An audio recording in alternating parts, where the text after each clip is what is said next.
Okay, and the podcast serves as a vessel to bridge the gap between human isolation and connection. We are all going through something. However, what happens when we start sharing our stories? We will be able to connect, heal, and grow. Come with me and my guests on a journey that will uncover their okay and moment. I'm your host, Just Jess. Let's get started.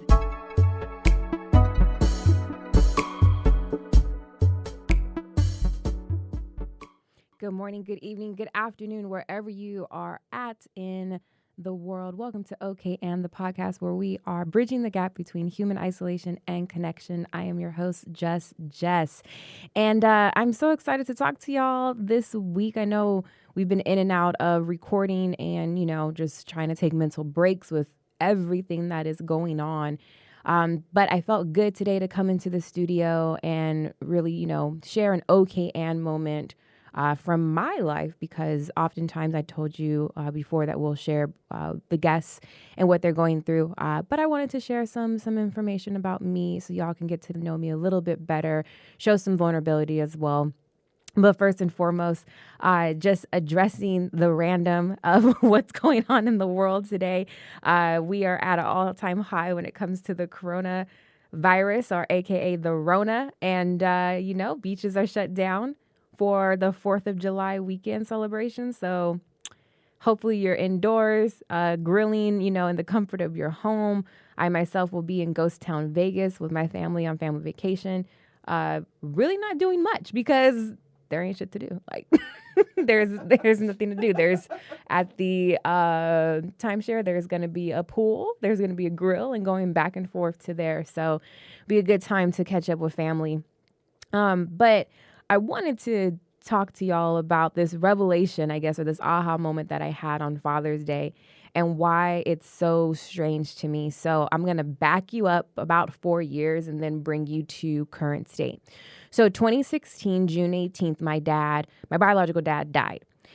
And he died on Father's Day, which was, if you're going to go out away, go out on Father's Day, I guess. And he died, and I told y'all a couple episodes ago, doing an 8-ball, so drug addict, since he was, I want to say about 19 to 20 years of age. And the reason why he told me that he became a drug addict, because he wanted to get rid of the pain that he was feeling from his uncle, because his uncle got decapitated and they were very, very close.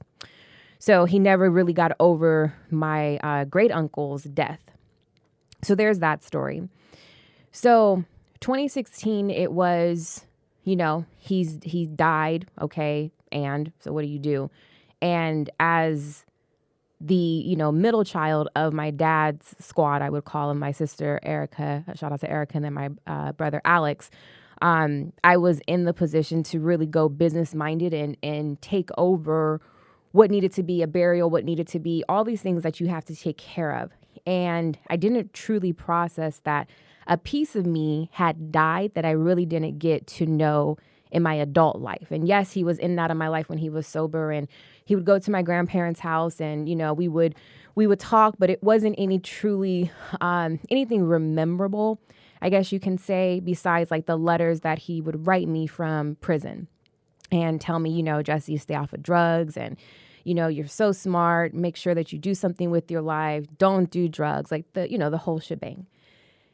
And with that said, going through that process, really, I had to grow up extremely fast because I truly didn't have help from a financial standpoint, as far as, something being set aside for him. And then, doing the burial process, it was, hey, his body's on ice right now. You need X amount of money to get his body off of ice and to cremate him. And shout out to my boss at the time. Like, she actually gave me the money so we can take care of all of that. And then family members were able to kick in. But when you think about burying a parent, especially someone that you don't know, and you have to take ownership and, do all of these things that you weren't just, in the mind to do at the time. Like, personal life was a hot mess. Like, the dude that I thought I would spend the rest of my life with was in the Bahamas with another chick. One of my homegirls got with another dude that I was with a long time ago. And both of those stories did not pan out. So, and I'll let y'all simmer on that, and I'll definitely give you an update in a later episode. But at that time, it was I was screaming for help. I was screaming for help, and not screaming like, oh my gosh, I need help, because honestly, I don't think anybody was able to hear me. I think that people were trying to get in, but there was a wall, a blockage to get into Jess to really understand like what the hell is going on in her brain. And for my birthday, like after all this happened, we went to Vegas, and it was the most turned up trip known to man. There were moments in that trip I was like, you know what? If I go out this way, I go out this way. Came back with a really, really bad knee, very bad injury from falling on a glass table in a VIP section in a club in Bellagio. And, flew from Vegas to Hawaii after that. So truly wilding out. But now reflecting on it, it was a moment of needing help and needing to be set down and have a pause. And I did not have a pause. There was no pauses. There was moments where I would cry. And then there was moments, well, you need to go down to the hospital and get the paperwork in order to proceed with the next step. I only took off maybe a week and a half from work. I really didn't see any therapists. I didn't do any of that. I literally put everyone ahead of me and was like, hey, are you okay? How are you doing? Making sure that people I checked in with were okay, because at the time I wasn't. And I think I was so numb because there were just so many different emotions. And you can go, if you look at the grievance stages, you can go from disbelief or in denial. And then you dip into this anger, rage, frustration. And then finally you get to acceptance. And at the time I was not there. I was angry. I was frustrated because how dare you? Like, how dare you get on drugs, leave 3 kids, and then decide to go out in such a way? Like, and then take Father's Day away from my stepdad that, raised me, and we have our issues as well, but raised me to where, like, I don't want to call nobody on Father's Day. I don't want to talk to nobody. I don't want to say anything. And then I had to slow down and really think, how selfish am I to blame somebody for the pain that they're going through? And they wanted to, either be, not living or just minimize the pain that they were feeling. And when it comes to drug addicts, you really have to do your research, because understand why someone gets on drugs and continues drugs versus like, well, they abandoned you because you're 2 years old. You don't know what's going on. You're 5 years old. You still really don't know what's going on. And then you reach this age where you're starting to understand what's going on, and you're getting these letters from jail, and you're reading these letters, and I started to resent him without even truly getting to know him. And my mother really never said any negative thing about him. It was mainly, you'll get to know him later. You'll figure it out. I don't want to jeopardize that relationship. Like, she was very protective of it. And now that I'm older, I'm like, damn, Mom, you did a really good job, because not only did he have me and you were 18 years old, but then he had my brother, and my brother and I are almost 9 months apart. I mean, I didn't go to MIT. I went to Cal State Fullerton, but I could do some math and know that some people were pregnant maybe at the same time, or people were going around. I don't know. And then, of course, he had another child after that several years later, my sister. So you have to really, I can never imagine what my mother was thinking at the time, being pregnant, being a teenager, being a single mom, knowing that the love of her life, because they met in the 6th grade playing basketball, was, and just to see this transition of this person because of a serious death that occurred. So you have this scenario, and then you have kids that are involved and kids that are growing up, and it's rough. It's hard. I myself, like going back into 2016, I feel like all kinds of craziness happened in 2016 that we've been living. I don't know what portal, what universe, what dimension opened up in 2016. I don't know if someone's in numerology and can tell me about it, but I really truly feel 2016 was like a gateway that opened up to craziness, to chaos. And if that's accurate, and if you feel that's, hey, Jess, we're on the same page, okay, on the podcast at gmail.com, email me. I would love to hear your conspiracy theories on that. So after the funeral, after all of that, after I go to Vegas, I get opportunity to move. And it was a move that scared the shit out of me. And I told myself, if I don't do something that scares the shit out of me, I'm not going to be successful in life. I'm not going to be the person that I know that I'm meant to be. So that opportunity came up, and it was for Atlanta. And I lived in California my entire life, and I already had the travel bug because at the time I was already traveling nonstop. I was maybe at home, I would say out of a 4-week month or a 5-week month, I was maybe home for a week and a half. And then I was on the road. I was on the road training. I was on the road, going to different conferences, and I love to travel. So I said, okay, let me take this opportunity that I got word of the opportunity in October of 2016. Accepted the job, like officially accepted the job, I would say, January of 2017. And I was in Atlanta by March 2017.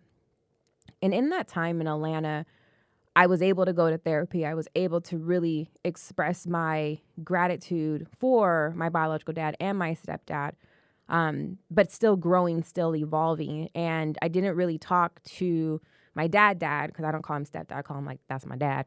He was there since I was 3, taught me how to drive, taught me how to play basketball, taught me discipline when it comes down to just, owning who I am. And at the same time, he taught me what not to do when I look for a mate, what I want to embody when it comes to marriage, when I want to embody when it comes to a mother, father, daughter, sister, brother relationship. Because my brother, not Alex, Steven, is 28, and we were, pent against each other from a competition standpoint. Whether it was sports, whether it was video games, it was always like, oh, you're going to let Steven beat you. Oh, you're going to let Jessica beat you, versus like teamwork or, just different things that as a harmonizer, I would like to see. And I was always trying to impress my dad. I was always trying to seek his validation because knowing in my mind that I wasn't his daughter, I was trying to prove my worth to say like, hey, I am your daughter, even though I wasn't biologically. And that parallel relationship actually hindered my dating ability. Not for all men that I've, dated, but for maybe a couple, I would say 1 or 2, where I wanted to impress and seek validation from this person because I wanted them to be saying like, oh my gosh, she's so worthy to be mine.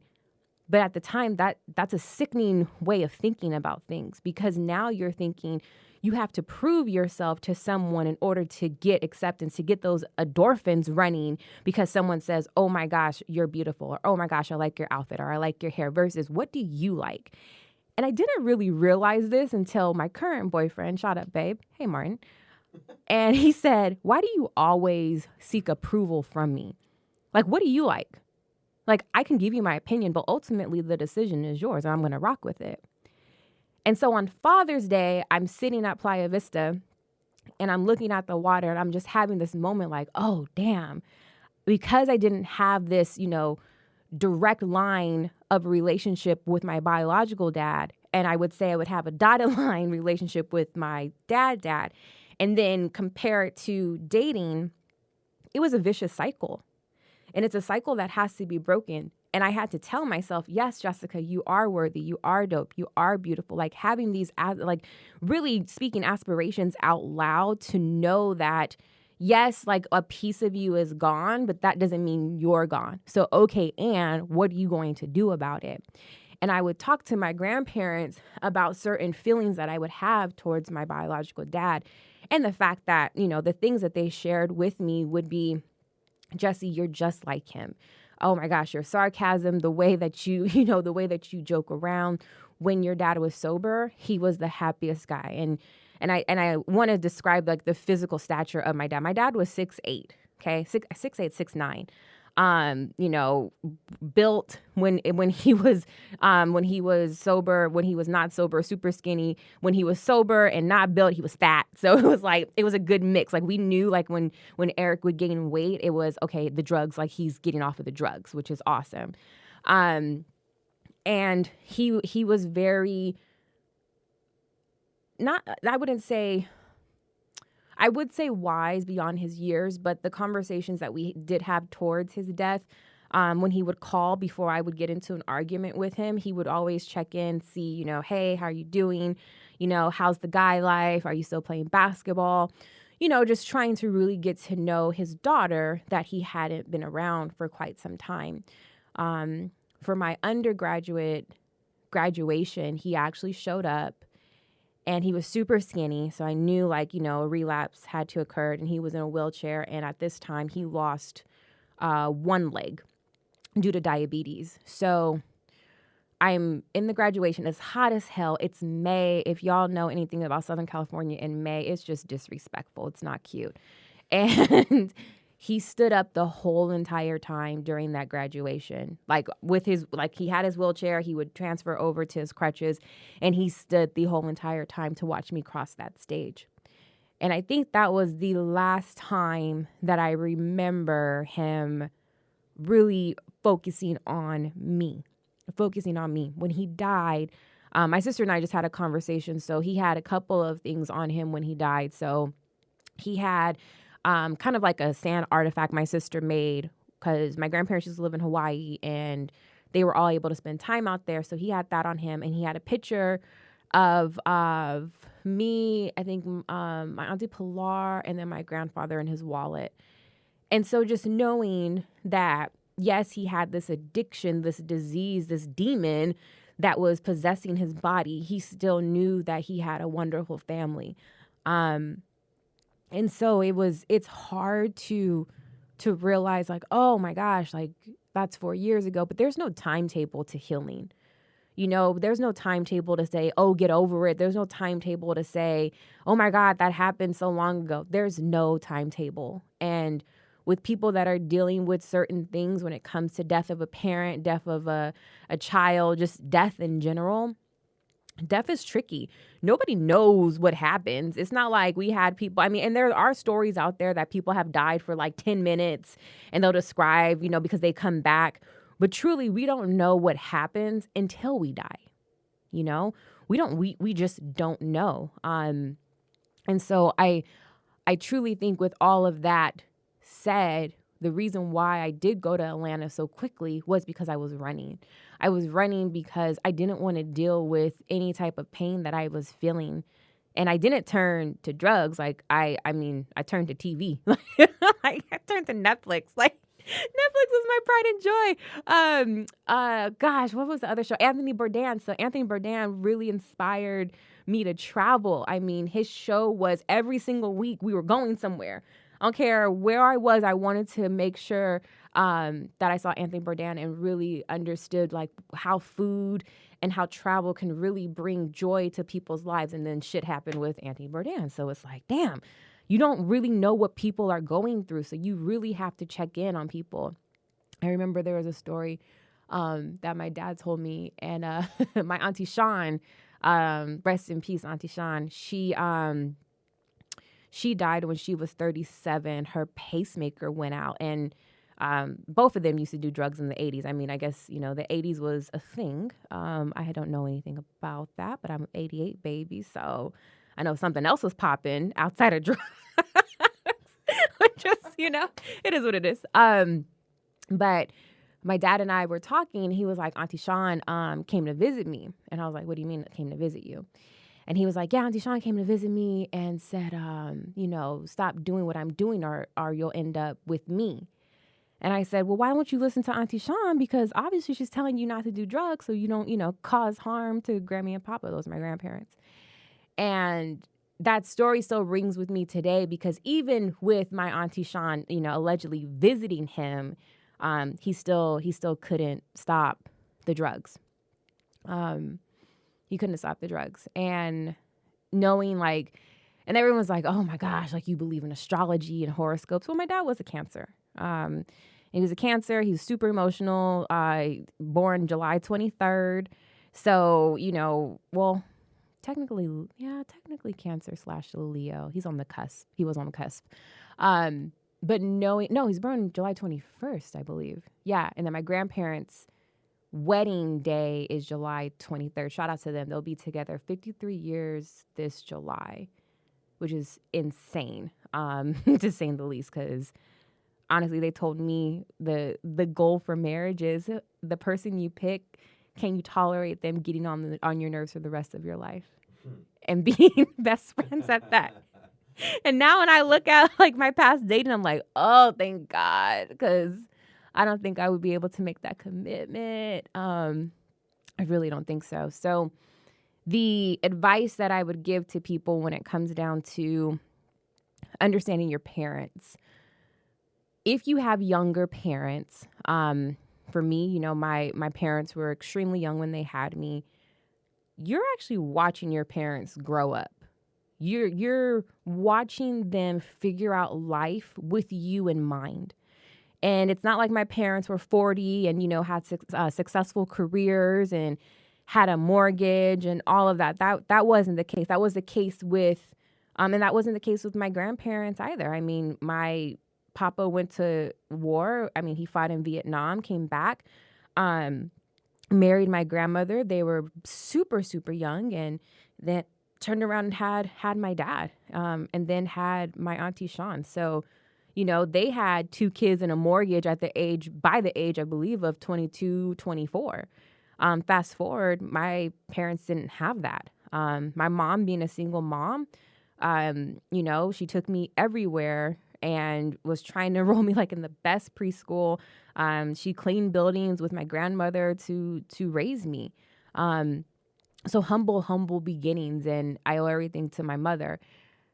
Again, you're watching your parents grow up. You're watching them figure it out. And I think my dad, even though he loved us, you know, myself, Alex, and Erica, I just don't think he truly loved himself. And I really don't think that he meant any harm. But I think because he needed to isolate himself, it was a better fit than opposed to trying to be in our lives when he was, you know, on drugs. And I don't know if you've ever been around someone. I'm not talking about weed. I'm not talking about alcohol, but truly on hardcore shit. Angel dust, meth, heroin. Like, if you've ever been around people and the certain demeanor, the body language, the way that they express themselves because of how strong drugs can be, and they're looking for that next high, they're looking for that elevation, they're looking to get that one hit of really just not being here, mentally, physically, emotionally, spiritually.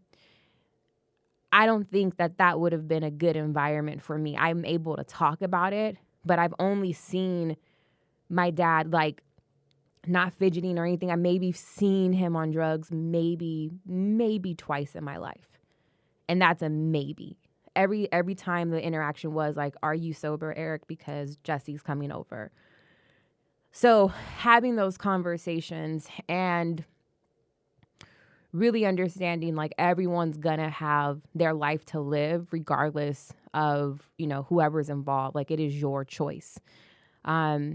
Going into my dad, very humble beginnings. His family grew up in Compton, California, and they moved to San Bernardino to seek a better life because 80s in Compton was not a game. I mean, people think like, you know, and it used to be a predominantly like affluent Black neighborhood, I believe in the 60s and 70s, and things transpired from there.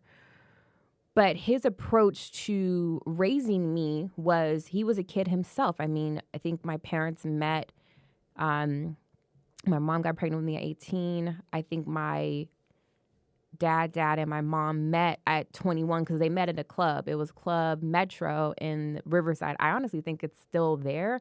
And my mom hollered at him. Like, he was coming out the club and my mom was in a car with the homegirls and was like, hey, what's good? Like, shout out to my mom. So, and I think I get that from her, that alpha female presence. And when I first met him, the story goes that he came to the house and, you know, said, hey, Jesse, nice to meet you. And I handed him a toy because I was like, let's play. And so knowing that story and knowing the difficulties and the challenges and the wins and the celebrations that we've experienced, again, you're getting to know your parents and they're young. All right. I could not imagine myself being pregnant at 18 trying to figure out what to do with a child, let alone trying to figure out who am I as an individual going into adulthood. Like, that's a lot of heavy mental processing in order for someone to go through. But both of these relationships, what they've taught me is knowing that I have to express myself and communicate my feelings versus suppressing them, because if I don't, then I'm a runner. I tend to run. I know I do. Now I'm comfortable in saying that, because at the time it was, oh, I'm going to go to Atlanta and have so much fun and blah, blah, blah. No, I was running from my problems. I didn't want to face anything. I didn't want to face knowing that someone is dead, knowing that I have a piss poor relationship with my dad, because he can't understand the relationship between my biological dad and the reason why I was there so much when it came to the funeral and the process and stuff. And just knowing that there was just so much shit going on in California, I was suffocating.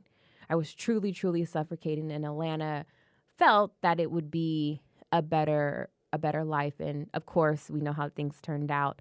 And I'm back home. But this was the first Father's Day to be back in the state and process everything that I'm expressing to you, all the emotions and all of the conversations. And so I did call my dad earlier in the week and wish him a happy early Father's Day, because I told him, I was like, you wouldn't be hearing, you're probably not going to hear from me come Sunday. And I think the emphasis of Father's Day, like, I feel that, yes, it's one day out of the year and it's a made up holiday. At the time, I think Mother and Father's Grandparents' Day should be all days of the week, because you have someone that is coaching, training, inspiring, providing for you at such a young age. And then when you get out to the world, depending on how that training was done, will show what character you bring to the real world outside of your sheltered environment. And a lot of people out there, sometimes they do have that, sometimes they don't. Sometimes, you can have 2-3 folks in the same household with the same parents and come out completely different. And I'm experiencing that as we speak. So I just wanted to take this opportunity to really share this okay and moment. I'm gonna call it probably story time. And there's a lot of stories, a lot of lessons. I'm still on my journey. I'm still learning. I'm still healing. I think when it comes down to a sense of belonging, knowing that I still have my dad here, getting to know him as an adult versus just saying like, oh, I'm your daughter, I'm trying to prove that I'm your daughter. Like, I'm over that. I just want to get to know you and how you operate and think. And, what were you thinking when you were 31 years of age? Because now he's 50. Like, what was that experience like? And do a little bit more self-reflection. So again, thanks y'all for tuning in. If you love or like or have comments, please email me, okayandthepodcast@gmail.com. Until next time, we will talk soon. Take care. Bye.